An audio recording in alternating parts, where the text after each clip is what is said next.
Birgitte Ahlmann har de sidste 20 år illustreret bøger og blade. Hun er uddannet på Kunsthåndværkerskolen som grafisk designer. Hun bor i Gilleleje og har sin tegnestue på Kronborg i Helsingør. Det der med at tegne og illustrere, det har jeg jo sådan set gjort siden lige så længe jeg kan huske. Det har altid været en del af mit liv.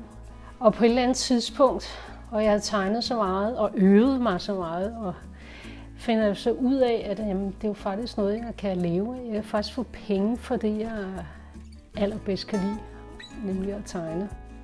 Jeg gik først på det, der nu hedder Danmarks Designskole. Gik jeg på grafisk linje, og så kom jeg ud og arbejde nogle år, og så tog jeg til USA og boede i New York, hvor jeg gik på School of Visual Arts, som har en decideret illustratorlinje, som man ikke havde dengang her i Danmark, hvor jeg så tegnede løs et helt år. Og det var det, der så virkelig sådan fik sporet mig ind på, at jeg skulle være illustrator.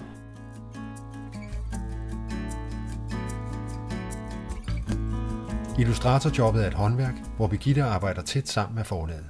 Ofte over en lang periode. Den nuværende opgave tager 3 måneder. Lige nu er jeg i gang med 2 eventyrbøger. Gamle klassikere, Grimms eventyr og H.C. Andersens eventyr. Illustratorjobbet foregår med blyant, pensel og akvarel. Og Birgitte arbejder ikke med den moderne digitale teknik. Nej, det gør jeg ikke. Kun når jeg leverer illustrationer, som skal afleveres digitalt, så scanner jeg ind og går ind selvfølgelig og bearbejder de filer der. Men ellers så er det ren håndarbejde, det jeg sidder og laver.